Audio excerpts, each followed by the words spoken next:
Welcome to the podcast of Chemical Engineering Life. We are here today with Tyler D, who is a chemical engineer and is currently pursuing his bachelor's degree. Thank you so very much for being here with us today, Tyler. We are very happy to have you here, and we have lots of questions to ask you about your education, about data science, and chemical engineering in general. But before we begin, can you tell us a little bit about yourself? No, great to be here. Thank you. I am a undergraduate studying chemical engineering at the University of Utah. I grew up in the United States in Utah. Not a super exciting place, but if you ever come visit, there's some great national parks around here. I'm going into my senior year. I'm a fifth year senior. If that means anything. And then I've had a couple of internships. I recently just finished a data science internship with Micron. I really liked working for them, but I've also done a lot of research work doing data science, as well as I had a process engineering internship with a petroleum company. So working at a refinery. So yeah, what else do you want to know? That's kind of the overview. Oh, well, thank you so very much for giving that intro. I think that's great to have that first impression of you. And once again, thank you so very much for being here with us today. Then let's get the ball rolling, and we can get more information out of you regarding your education in chemical engineering through the questions that we have planned. So first things first, what motivated you to choose chemical engineering as your major? So to be fully honest, I remember growing up, I don't think my parents had the best view of money. So it was always kind of a worry about being poor. And so, in school, they'll tell you, these are the majors that you got to go into to make some money. And in high school, I really liked math and chemistry. I really enjoyed it. And so I thought, well, this kind of fits everything. It ticks all the boxes. I can make a lot of money, and then I can do chemistry and whatnot. But as time went on, I'm like, this is not a good motivating reason to do things. And so I actually, how things worked out is I ended up getting a scholarship to my university for metallurgy, not for chemical engineering. And I just hated engineering for a little while, and I left. I went into business to see if I'd like that, and I did on some things, but it wasn't very fulfilling.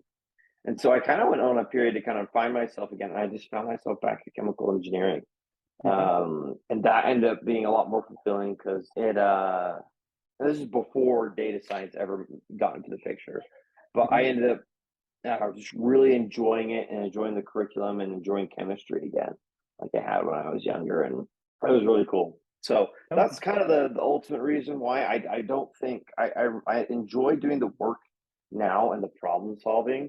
But if you're going in for financial reasons, like that shouldn't be first on your list, at least in the long term.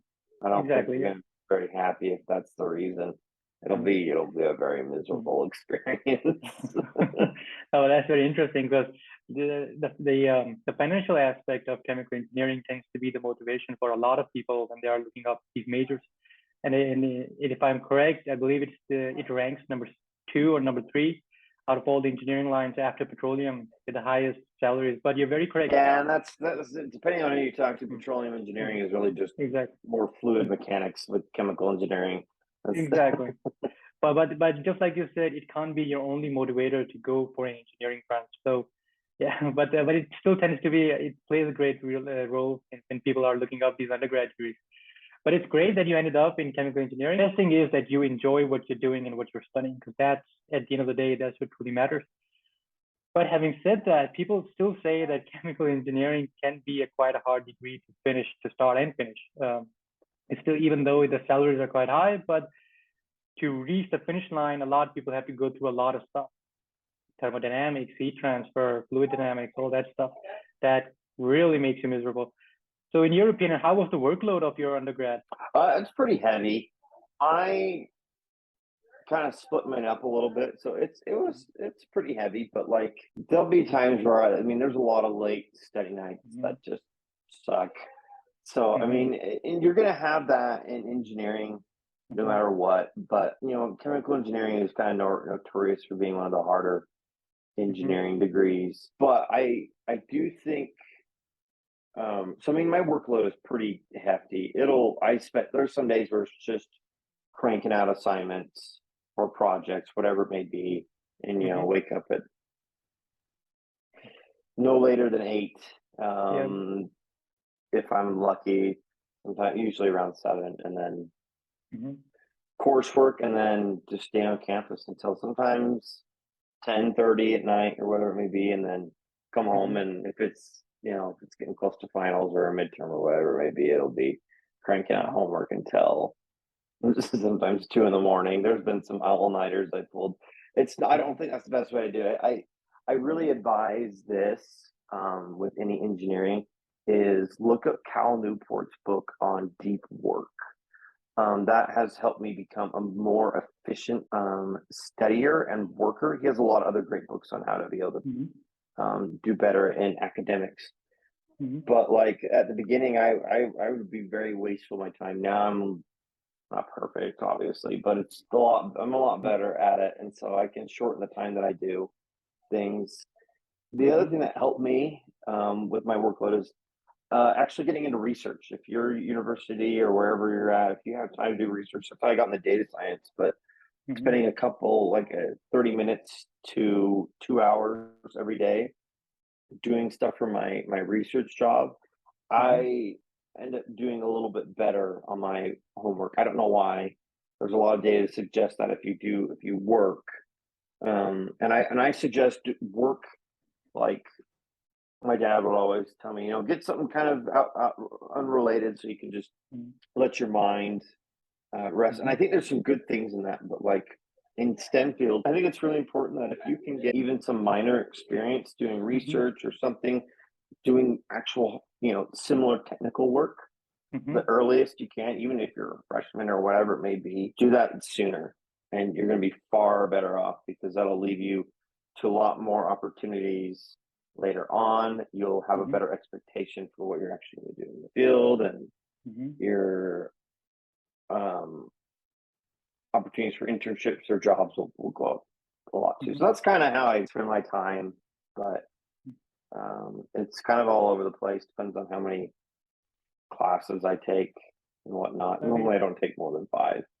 But that's a quite interesting point that you made about getting a research or any other position as early as possible when you're starting off. Because what I've realized was that engineering is all about its application. It's not just the theoretical aspect of it, but it's actually how you apply it to different problem settings in the real world.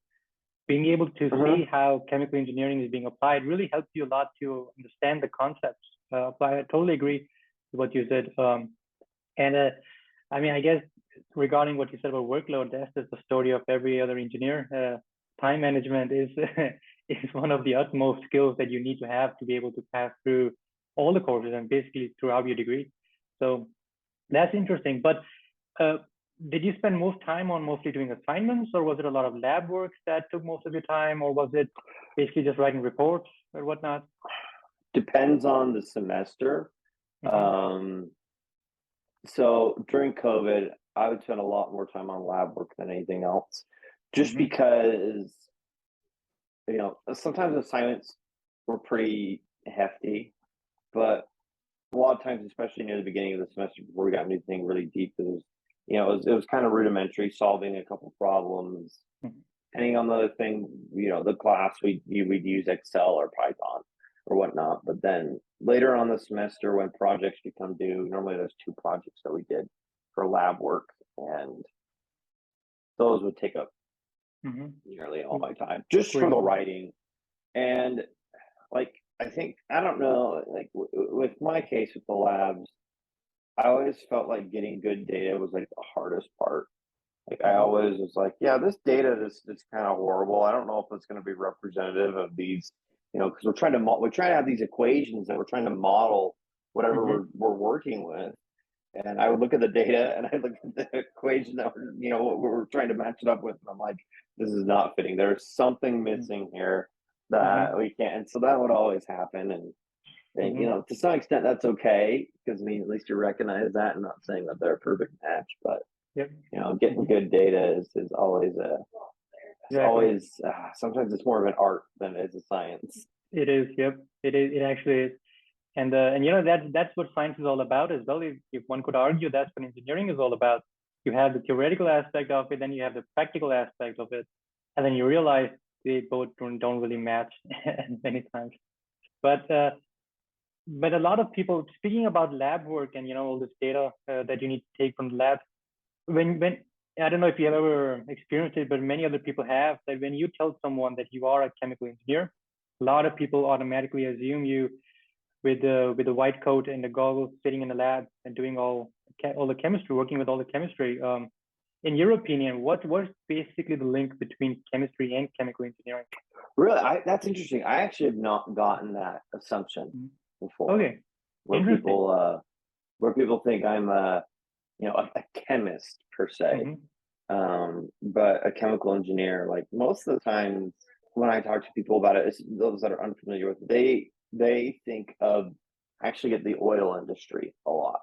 Okay. But if I were to explain it to people, like what it is in totality is, or to give them a good picture, a lot of times I'll tell them like, okay, this is not like, it's not just chemistry. There's actually not as much chemistry as I'd like them to be, fully honest. But we're taking a lot of chemical processes and we're trying to scale them and trying to make them more efficient, have more volume, safer, whatever they may be.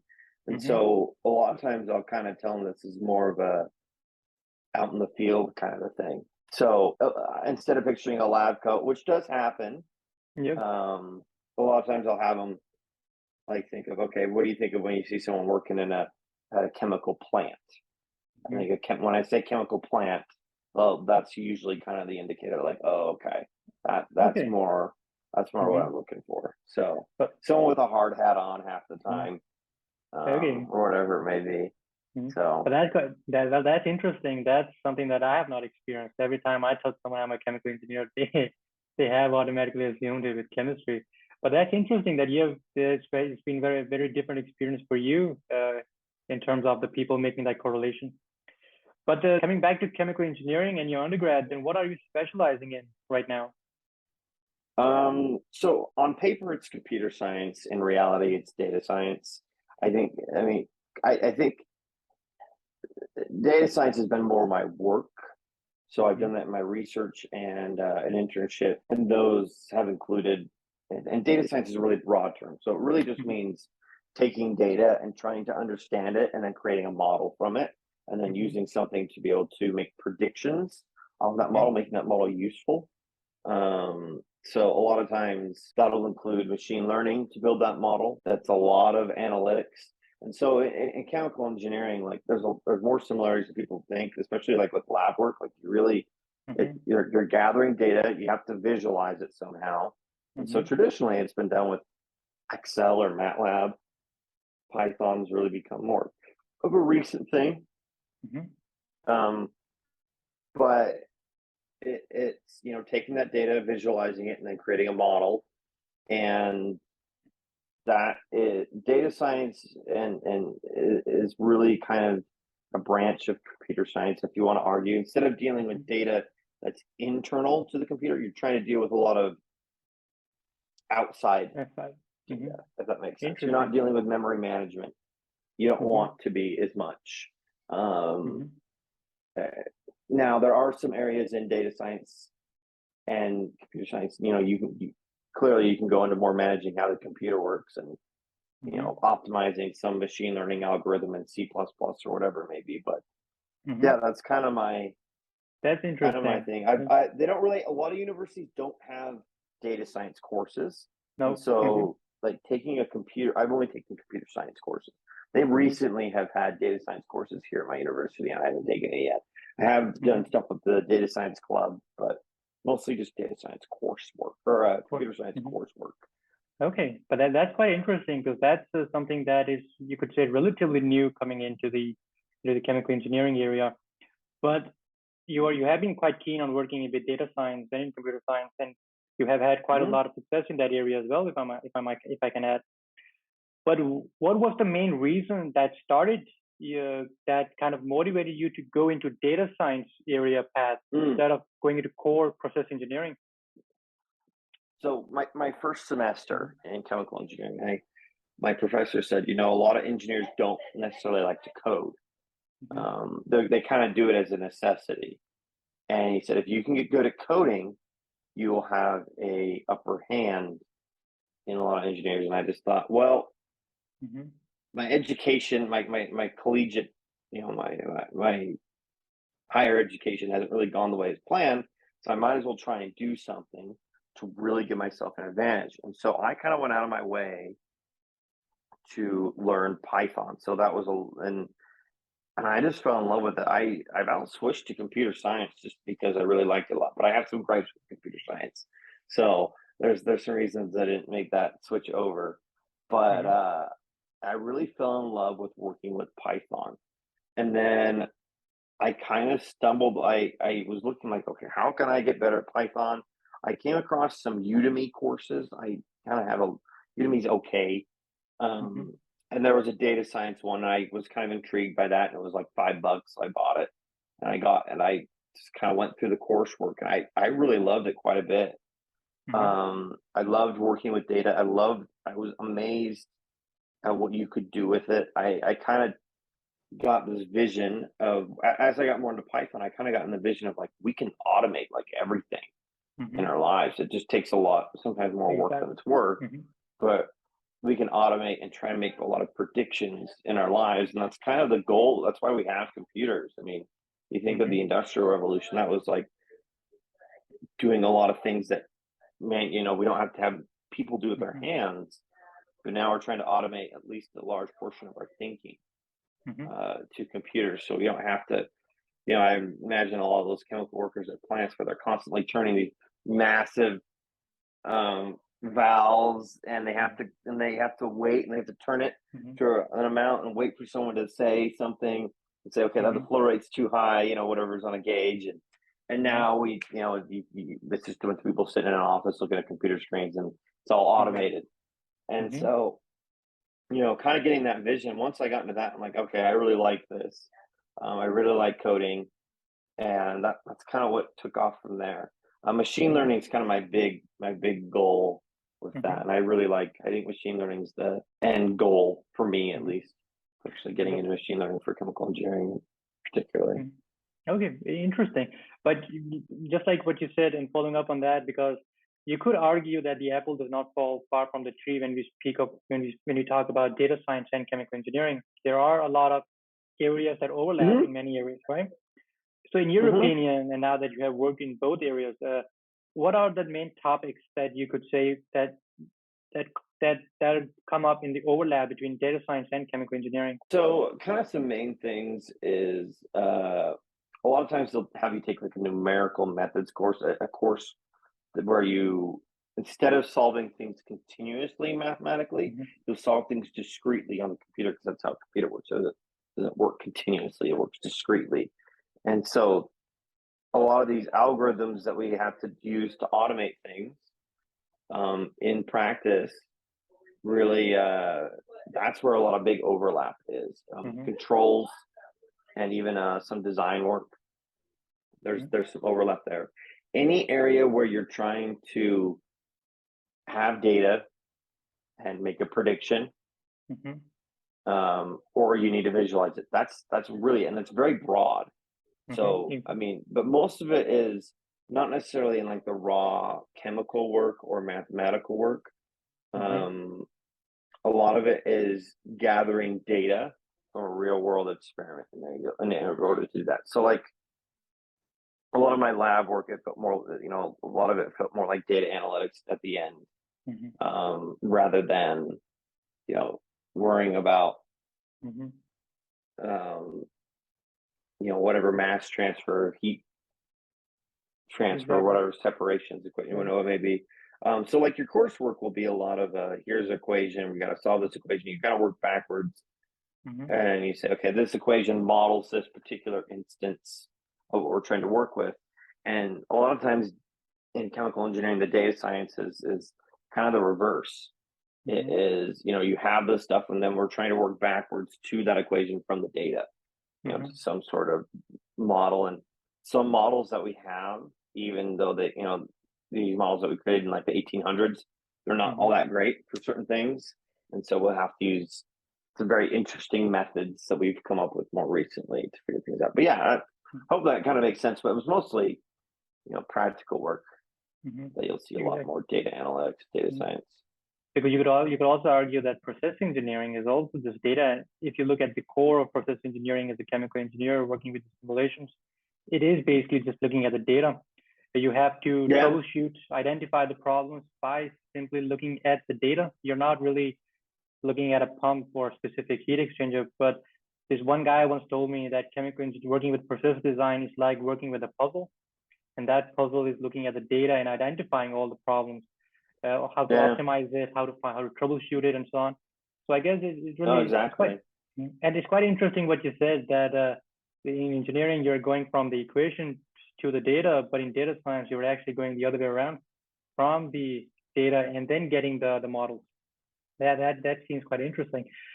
But having said that, because like you said earlier yourself, that data science itself is very broad. Of course, it covers a great deal of topics. There are machine learning, data analysis, and you name it. Chemical engineering itself is also very broad. There are some areas that rely heavily on data, like process engineering, process design. Then there are some topics that don't really rely that much on data. You could argue, like if you're working with polymers or any other field. But as a core chemical engineer, let's say as a process engineer, what are the main topics that one should really go in and study on as a chemical engineer? Someone who's just starting off the journey of learning data science. So learn Python or R. I would suggest Python because that gives you a better ability. Once that's done, and you kind of have your programming out of the way, I would look up so there's kind of a few branches.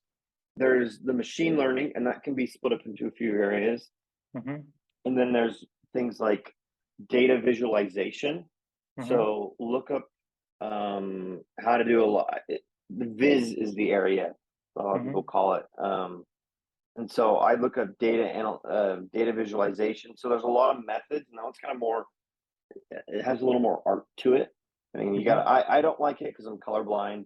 That one just drives me nuts because there's a lot of charts out there that I'm like, I can't read this. There's no way. And then the other areas, data science. Now, maybe I could kind of redefine data science depending on who you talk to. If you're in the data science field, data science is really looking at data, analyzing it, and then saying, okay, this is what we can learn from it. But it's hard because some people kind of conflate the term with others. They'll add in machine learning or even data engineering into it. Data engineering is like a lot of database work, and that's getting stuff from point A to point B, a lot of data in the right format that you need so you can use it. And so if you want to get into data engineering, which it really feels like process engineering sometimes, except with a lot of code and database work, learning SQL is a great way to do this. Even if you're in data science, sometimes you're kind of asked to do the data engineer's work. And you have to get the data out. You have to extract it into the format you need to analyze it. And so like my last internship with Micron, I spent a lot of my time was spent retrieving and cleaning data. And so I need to learn SQL in order to do that. So I'd learn Python and then learn SQL. And then if you want to get into machine learning, I would look up statistical machine learning first. That's like linear regression and whatnot, and a few other methods. And then if you want, you can go into deep learning. And that's kind of the hottest field right now. That's where all the money's being thrown at is deep learning. So that's kind of what I would do. But for machine learning, statistical learning would be first. So I hope that kind of gives some terms on what directions to go. Perfect. Thank you so very much for that. And just following up, because a lot of people say that some languages they are easier to learn than the other, and the general understanding tends to be that if you learn Python in the very beginning as your first programming language, then learning the other Mhm. languages gets a bit easier. What has been your opinion on that? Like, should people start with Python, or should they just start with R or SQL? Which should be the first language that they should start their career with, and then follow it up with the other ones? Okay, so it depends on where you want to go. The Mm-hmm. reason I suggest Python is that Python can do nearly everything that R can, sometimes just Mm-hmm. a bit slower, and the language flow is a little bit different. I wouldn't suggest learning SQL first because SQL is a query language. It is not a Mm-hmm. base like coding language. Mm-hmm. Um, and so really it's for sending things to databases, retrieving them, and whatnot. I would not suggest learn it first. I still think Python is the Mm-hmm. best to learn first Mm-hmm. because you can kind of stick with it and get more into the analytics side. Or if you Mm-hmm. want to go more on the computer science side, you can dive in and then you can get Mm-hmm. into C++ or Java, which like 4 people use now. Mm-hmm. Um, but I still would suggest Python. It helped me understand how the computer works a lot more. There's still a lot more I have to learn, and I'd actually Mm-hmm. argue that sometimes learning Python makes it harder to learn other languages. Read so different. Mm-hmm. Python is designed to be read easily. Mm-hmm. Um, so I mean, you don't have to declare variables. You don't have a lot of curly braces and a lot of other types of things. So sometimes people will get stuck on Python, and it'll be harder to learn other languages because of the syntax, and you don't have to worry about declaring variables a lot of the time. And those are generally core things within Mm-hmm. computer science. So I really like I so sometimes people will get stuck with that. Sometimes, but it will help you get past a lot of other humps, like Mm-hmm. knowing how a variable works, knowing how loops work, knowing how functions work. But most people don't work with classes in Python, not explicitly. They kind of just have a more functional programming base. So sometimes Python will make it harder to learn other languages. It just depends on what you want to do. But I always Mm-hmm. suggest Python first because it opens up doors on both sides of Okay. if you want to stick with it or if you want to go into more Yeah. computer science. Perfect. Okay. Thank you. Well, that's amazing. That's some very interesting points that you made there. But just like you said yourself a bit earlier, that many universities they don't really offer a lot of data science or computer science courses, especially if you're enrolled in a chemical engineering degree. And that sadly is a reality in pretty much all the universities around the globe. Having said that, so that would mean that a lot of studying as a chemical engineering student that you would have to do in data science and computer science, that will have to be self-learning. You'll have to go out of your way and Yeah, read a lot of it on your own. You mentioned earlier that you took a lot of courses in Udemy, and if you were to suggest, what were the best sources of information that people can get their hands on? I would not say Udemy, to be honest, Mm-hmm. anymore. I would say actually just YouTube. Mm-hmm. Um, Free Code Camp, probably the best Mm-hmm. channel that you can work with. There's a lot of learn data science and 3 hour kind of courses, and those are great for a general overview. Mm-hmm. Um, but yeah, honestly, YouTube is the best way to do it. And then just getting good. The real thing to get good at is learning how to Google the right questions Mm-hmm. and then finding them, Stack Overflow or whatever it may be. And then the other thing would be that the reason I like YouTube is that YouTube gives you a lot of projects to work with. Mm-hmm. Any the A lot of people will get stuck in what's called tutorial hell, where essentially you're stuck just doing tutorials all the Okay. time. Mm-hmm. The way to get out of that is to get a project. So I mean, a lot of times YouTube, you'll kind of be doing those tutorials. Do that for a little bit. That's the best way. I think that's the Mm-hmm. best way to get information. Other than that, I think taking computer science courses and then books Mm-hmm. would be the other bit. Mm-hmm. Because books will provide a bit of a curriculum for you, but that's really I think YouTube to search up any sort of data science bit Perfect. there, and you'll be able to find it. Not a Mm-hmm. big deal. Yep. So That's a very good advice. The best way to start is YouTube. There are so many tutorial videos nowadays too. And the one that you mentioned, Free Code Camp, that is one of the best channels that you can use to learn. data science, Yeah. Python especially. So that's great. Thank you so very much for sharing that. But then now moving on, so you have done your internship recently in your undergrad, haven't you? Yeah. Mhm. And where did you do your internship?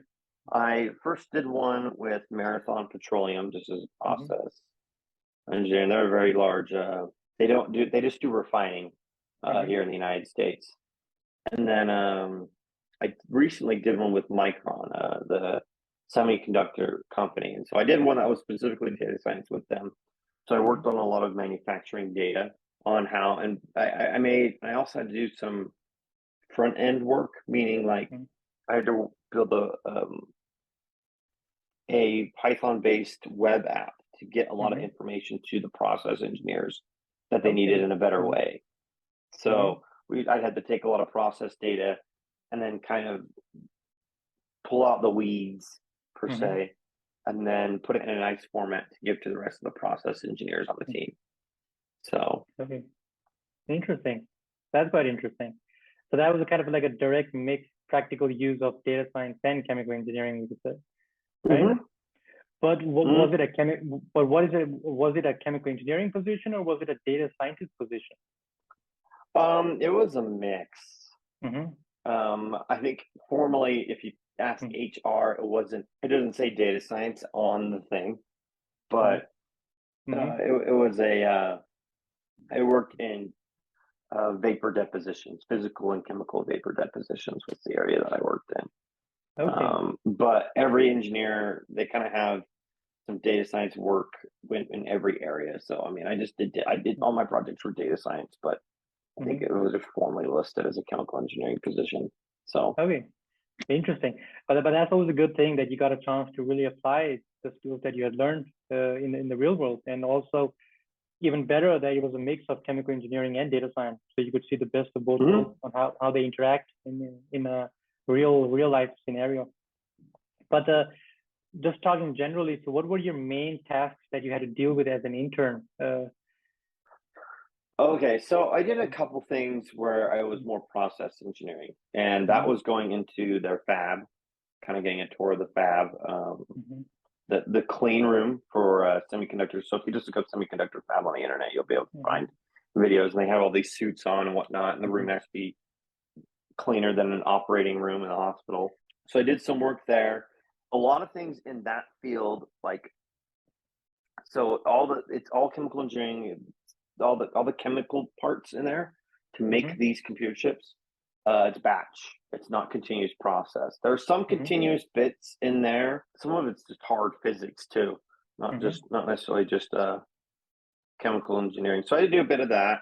And so like for ours, they had RPA, robotic process automation, where Mm-hmm. essentially instead of like using a pipe and pumps to Mm-hmm. flow material through it, like we have robots that move wafers.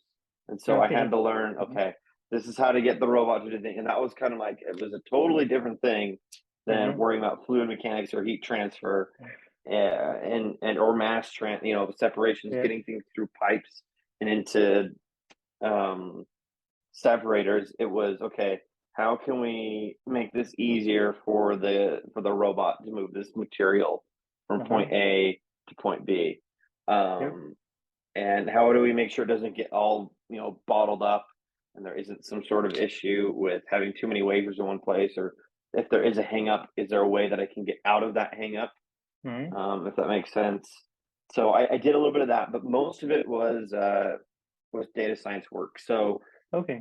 Mm-hmm. I a lot of that was taking data from um, our manufacturing database, and then I had to link two databases together in this massive process to Mm-hmm. display some information on a Django web app. And Django is Python, one of the Python like web APIs where you can take Python code and then put it into a web page.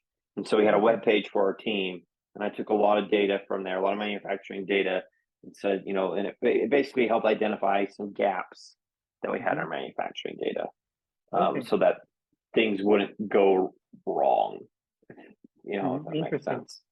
So that's So very interesting. So that's interesting working with robots and not dealing with all the pipes and heat transfer and fluid mechanics. That sounds like a yeah, thing for a lot of yeah, people. a little different, Yeah. but still had to Mhm, work with a lot of process data. mhm, So like how it works in a lot of semiconductor fields is you'll have you have your wafer, you perform mhm, some process on it, and then you pull it out and then you measure it.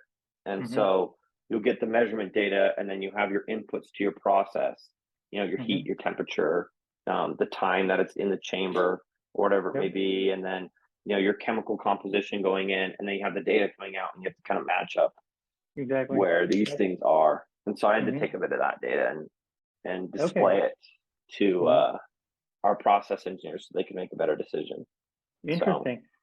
But then if I was to ask you for, as an intern, what were the 5 hard and 5 soft skills that you had to use at the workplace? mm-mm. Okay, so for hard skills, for my particular case, learning Python and Mm-hmm. SQL, those Mm-hmm. would be the first two.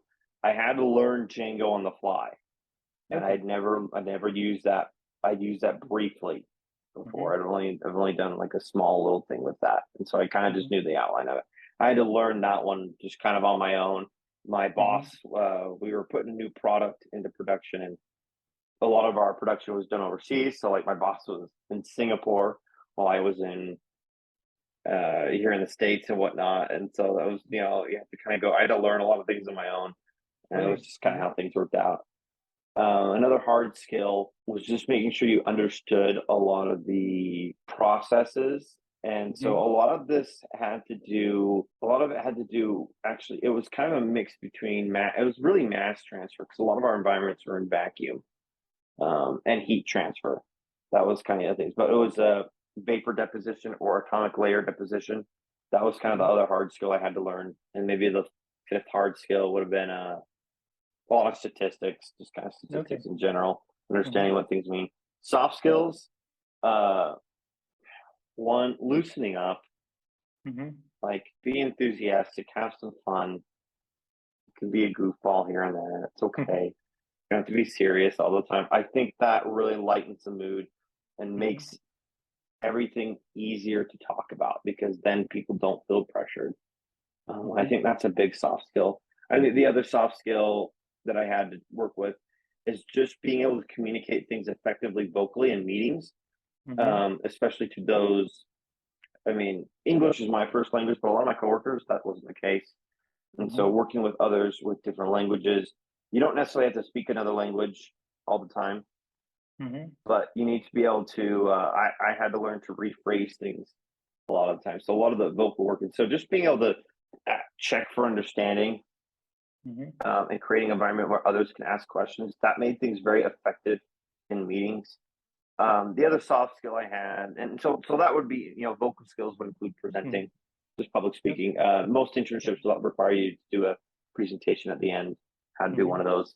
So a lot of vocal work, just being able to Yep. explain what you can. Mm-hmm. I didn't have to write that many memos or anything like Okay. that. Mm-hmm. I have in my previous internship. That's all they wanted to do. They didn't want to talk vocally or anything like that. It Mm-hmm. was all send out this memo to ops, Mm-hmm. send out this ops meaning the people working on the machines. Yep. Um, a lot of that. I think that is Mm-hmm. important for probably. I didn't do that in my Mm-hmm. previous internship just because of how things worked with the technicians in Yep. the fab, but getting good at memos and being very Mm-hmm. clear and concise. Like they do not want to have to read a lot. Mm-hmm. Don't make anything like a lot of times, at least here in the States, when they teach you growing up, make your essay this many pages, and in Mm-hmm. reality, you want it to be this short. You want to be able to have all the information you need and Mm-hmm. nothing else. And Exactly. so, getting good Yep. at memos, I think, because that's the majority of your communication Mm-hmm.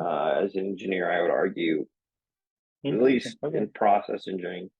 Mm-hmm. So, hope that helps with the soft skills. That's But interesting. yeah, But vocal work and if I could follow up on what you said about the vocal work, because communication is key when you're working in the industry. That's something that everyone agrees on. But it gets quite interesting in your case because I was told at one point that knowing how to do your job, that's one thing, and being able to explain it to the other person what you're doing, that's the other part of the same job.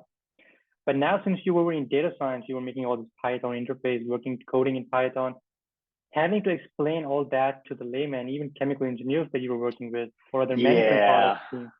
How was that in your experience? So that was kind of tricky. Mm-hmm. So when I did my final presentation, I had to use a lot of terminology that, frankly, even like the vice president or AVP of the company did not like Mm-hmm. understand.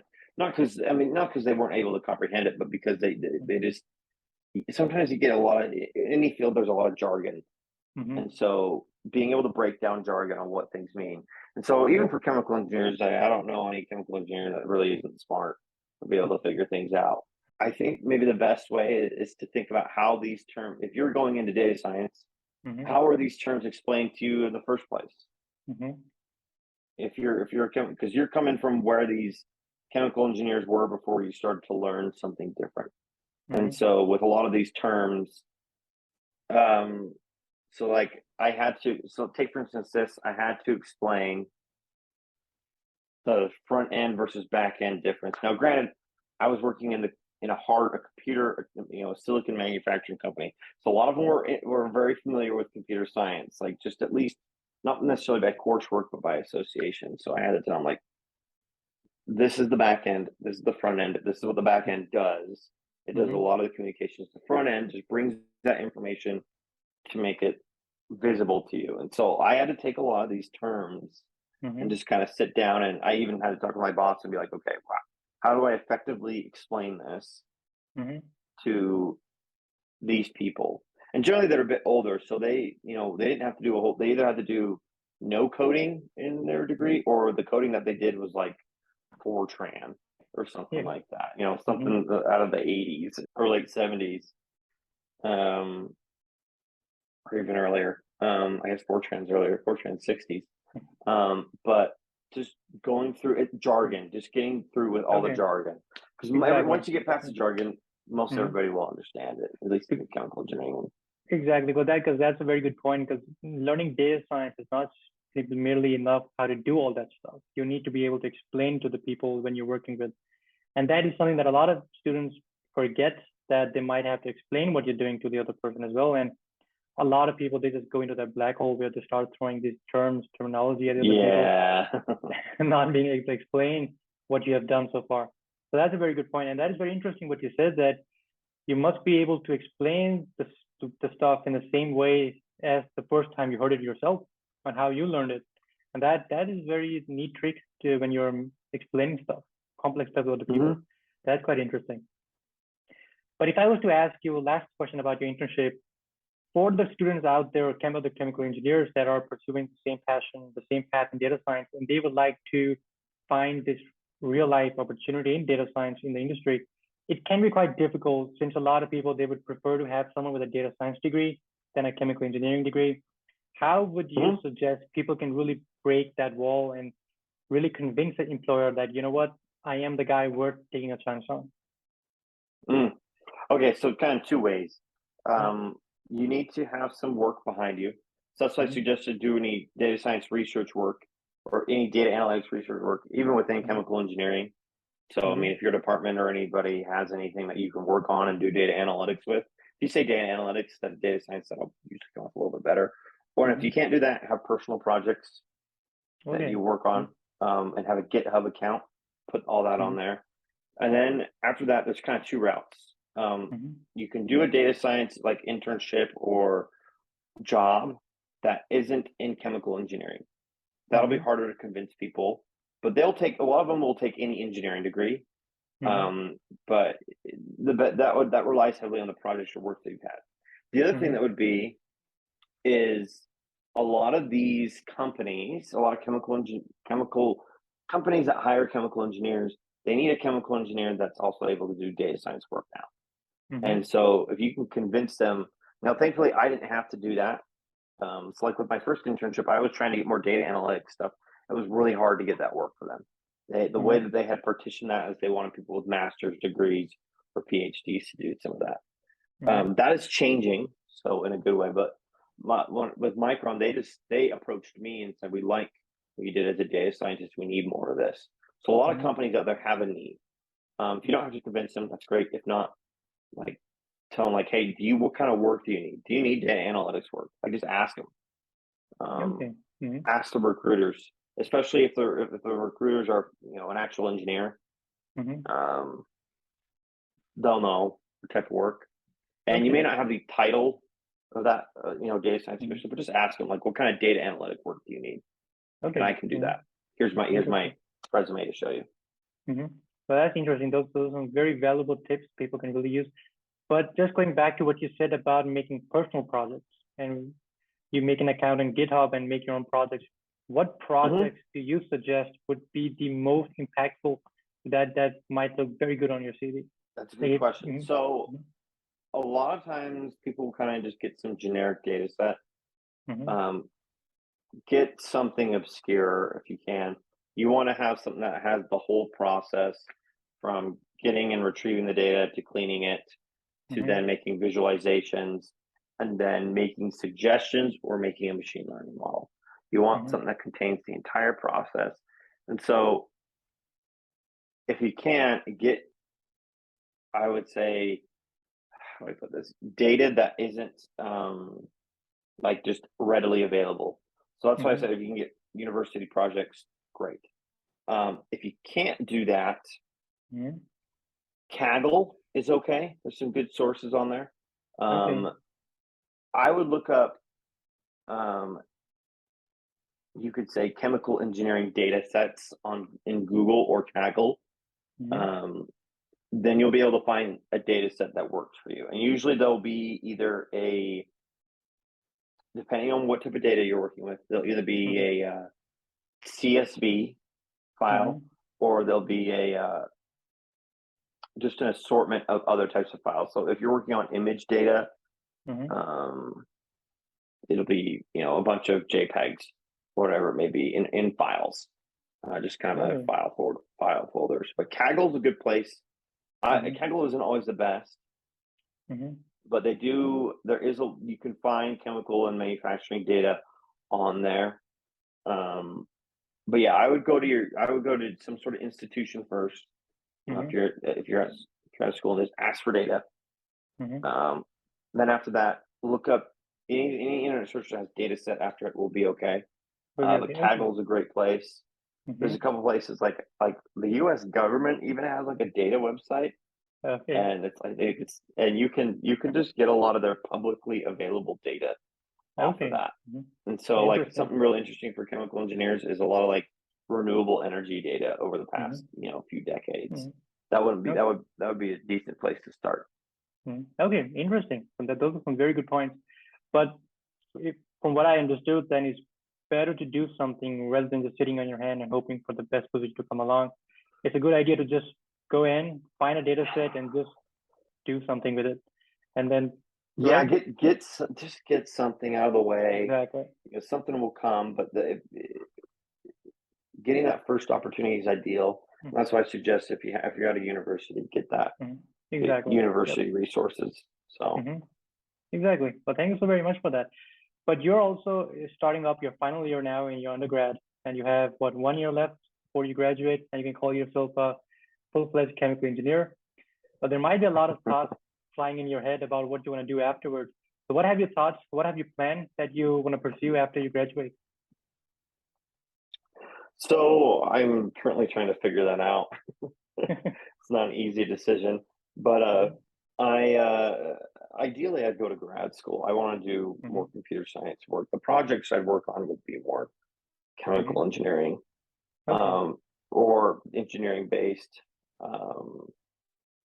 But I'd rather go into computer science. I may do another type of engineering, but computer science is top of my list, and I don't think for doing that for graduate work, at least a master's degree. First off, I do have some industry options, so I don't know if I'll wait and go back. But in data science, having a graduate degree is really important. I'd argue, at least on the long run, it'll kind of put you ahead of a lot of people. And so that's my goal right now, and to go into computer science as opposed to chemical engineering. I love chemical engineering, but I think I'll go computer science for just to obtain the skills that I want to have. I don't think I think I'll try to refuse projects that are not Mm-hmm. engineering focused. I don't want to do natural language processing and chatbots or things like that. That's not what Mm-hmm. I want to do. I find that kind of dull. Mm-hmm. It's important, I think, for it's important work, but I Mm-hmm. just am not interested in chatbots or things like that. So So I'd so rather do optimization. so you would like to stay in the realm of, let's say, chemical engineering, but focus on computer engineering, computer science or data science, right? Yeah, yeah, Mm-hmm. and personally, I liked working in the Mm-hmm. semiconductor industry more than I did in the oil industry, and Mm-hmm. I'd go back and do computer science for the semiconductor industry in a heartbeat. I would Okay. work for them easily. It's a Great. great industry. Great. So that's interesting. But if I was to ask you, if you were to evaluate your chemical engineering degree, what skills do you really feel that you have gained from chemical engineering that are really vital to the industry? Ooh, that's a good question. So, kind of two things. As far as like hard skills go, it's just I would kind of clump a lot of the junior and senior level courses together and just being Mm-hmm. able to problem solve effectively into Mm-hmm. one thing. Like if you know how to approach a problem and make the correct assumptions, that is the best skill that I think you can have in any engineering. Mm-hmm. But in chemical engineering, it's we're having to deal with a lot of some abstract things that Mm-hmm. aren't super tangible. Energy is not the most tangible format to Mm-hmm. work with.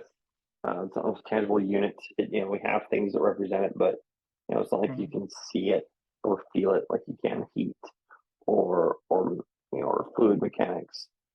Um, so just being able to approach a problem the right way, Mm-hmm. and that comes from all your coursework. Mm-hmm. I don't think there's one course that you can all approach these things the same way. Mm-hmm. Um, for me, um, if I could pick like one more specific technical Mm-hmm. skill, I'd argue reaction engineering is Okay. really Mm-hmm. important because that's one of the things that separates chemical engineers from other engineers. That and maybe Mm-hmm. separations. Okay. Separations was good when I was working at the oil refinery, but reaction Mm-hmm. engineering, um, I think that one's very important. Mm-hmm. So hope Interesting. that kind of makes sense. But that does make a lot of sense. Thank you. But now, I would like to ask you a second question regarding the same, just follow up on this one. You said earlier that learning coding or computer science gives you an edge over all the other chemical engineers that have graduated, which is Hmm. completely true. Chemical engineers don't really like to code. That is a fact that everyone knows. But if you were to look at if you were to look at it from another point of view, being a chemical engineer who can code and you graduate and you start applying for computer science positions, do you feel you have an edge over the computer scientists who only have a computer science Yes degree? and no. Mm-hmm. Yes and no. I would argue, depending on what industry. So I was talking to one of my friends in computer science, and he said he did a contract job. He's a master's student, and he was saying Mm-hmm. that instead of doing a lot of computer science work, he had to understand an entire manufacturing process. Mm-hmm. Exactly. Mm-hmm. And so if you're going into computer science, but if you're a chemical engineer and has enough computer science, I would argue not necessarily data science, but like the base computer science things, so like object-oriented programming, data Mm-hmm. structures and algorithms, and then software development. If you could do that as a chemical engineer, the companies that work in chemical engineering space will find you that you have an advantage because you understand both bits. So like Aspen is a good company in the United States. Mm-hmm. They make a lot of software for chemical engineers. That Mm-hmm. would be a great place. Like that would be a great place. So any company that hires a computer scientist and chemical engineers, if they hire both, Mm-hmm. you're kind of sitting in the sweet spot Okay. for either one of those. But So outside of that, a lot of them mhm. will just hire a computer scientist. That, of Um, course, that's a given fact. Of course, and that is exactly, what you said. That as a chemical engineer, you only have an edge if you're working in a company that has a manufacturing. Other than that, computer scientists are, of course, at a much higher benefit than a chemical engineer. That's, of course, but that's a very good point. That's very interesting points you made. But then now we'll ask you this question, and a lot of people have that question in their heads when they're about to graduate. What are the career prospects for chemical engineers in the US generally? Like, what industries are the most prevalent for them to go and apply for? So in the US, Mhm. it's kind of in a transitionary state. I mean, traditionally it would have been energy and fuels, kind of the big one. That one is slowed down a little bit. It's still there, Mhm. and there's still plenty of jobs if you want to work as a process engineer in the oil industry or natural gas industry. Still definitely a lot of work there. So the other areas that I've seen my colleagues get graduates at are a couple things. Renewable energy startups Mhm. and companies, those are big ones. Battery technology, take a Mhm. lot of chemical engineers. Solar technology, take a lot of chemical engineers. Semiconductor industry, that one's also growing. And the other one would be pharmaceutical Okay. industry. Those are Mhm. big ones. The ones that are kind of stagnant would be foods. Foods won't ever go away. I think oil industry will eventually, they'll have to transform into something Mhm. else. I think that one will kind of die out, and then I'll have to figure itself out on what they can do to Mhm. transform. I really think synthetic fuels is kind of the future. That's my personal opinion. Mhm. But that I I would argue the biggest ones are pharmaceuticals, battery tech, and semiconductors in the United States, at least. Mhm. Those are the industries that I would try to be looking into. Would be those ones. So Mhm. Okay, great. Thank you so very much. So these are the industries that one should keep an eye out for if you are a student or graduating in the US, mhm, or if you're applying to the US from a different country. These are the most prevalent mhm. industries that you can get a job as a chemical engineer. But generally, do you think being a chemical engineer in the US is profitable, or like Oh do yeah, they have yeah. high prospects? You're Mm-hmm. you're you're sitting better than most engineers, I would argue. Mm-hmm. Uh, Okay. better than Mm-hmm. better than most engineers. Um, Honestly, the degrees that make the most financially in the United States are either generally they're computer science, Mm-hmm. electrical engineering, and chemical engineering. Depending on what industry, they all kind of tie for around six figures. 80 something thousand starting to Okay. 110 is the highest I saw Mm-hmm. in American dollars. So Mm-hmm. that's kind of that range that you're looking at. It's a little bit higher than some of the others, but it just depends on what industry you're in. But there's a growing amount needed Mm-hmm. for chemical engineers, especially outside of petroleum, I would argue. Still some in Mm-hmm. petroleum, but uh, the other industries are growing at a faster rate. Of course. Yep. Okay, that's interesting. That's quite a lot. That's quite a salary for a person starting their career. So that's good.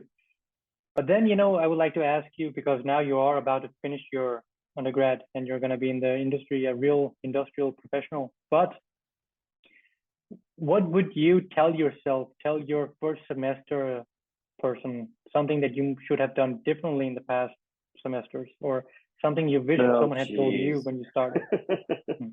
Kind of two things: be patient with yourself and be consistent. Okay. Um, Mm-hmm. Really consistency, and just like I mentioned earlier, like deep work, getting Mm-hmm. really good at doing consistent deep work. Mm-hmm. I would tell myself to try and get good at that sooner. Understand what that means, Mm-hmm. meaning like non-distracted technical work for uninterrupted periods of time. Getting good at that. I, we live in a very marketing saturated and Mm-hmm. distracted world. If you can learn how to focus better, and I'm Mm-hmm. still working on this, so I'm in no means an Yep. expert, but I have experienced the benefits of learning how to focus better. Mm-hmm. Staying focused. It's not always about being balanced in everything Mm-hmm. in life. A lot of times, I'd argue is that focus is more important than balance. Mm-hmm. So Agreed. being able to focus consistently, Mm-hmm. that would be the biggest thing. Amazing. Those are some very wise words that you just said there. Consistency is key to success. So you have to be consistent or whatever you do. But if I was to ask you, if you were to pick one skill that you feel, one or two skills that you feel are the most important for a student or any graduate, what would that be? Okay, so for me personally, I would argue the generic problem solving skill would be most important, but after that, Python, easy. Easy. That one has offered the most benefits for me because a lot of these, if you can code in Python, you can help anywhere in academia where a lot of these older faculty members need someone that can code in Python and also understand chemical engineering, and then the same thing goes for industry. Outside of that, I think being able to communicate effectively. Most of my communication has been verbal, so getting really good at presentations that makes a great impression. So that would be the soft skill that I would do. Okay, well, thank you so very much for that. Those are some very important skills. I fully agree, and that is something people should be focusing on. So thank you so very much. And this actually concludes all the questions we had for you, Tyler. Thank you so very much for all the answers and for your time. Do you have anything else that you would like to say or add? No, I'm good. Thank you for having me. I really appreciate it. It was good fun. Yep. So, I mean, I hope that anything helps someone. I think sometimes when you do these things, you kind of talking about yourself too much. But I hope it really helps. And if anyone wants to ask me questions, just feel free. I'm on LinkedIn. That's probably where I'm at a lot, or Twitter. Just reach out to me. I'm more than happy to answer questions and help out.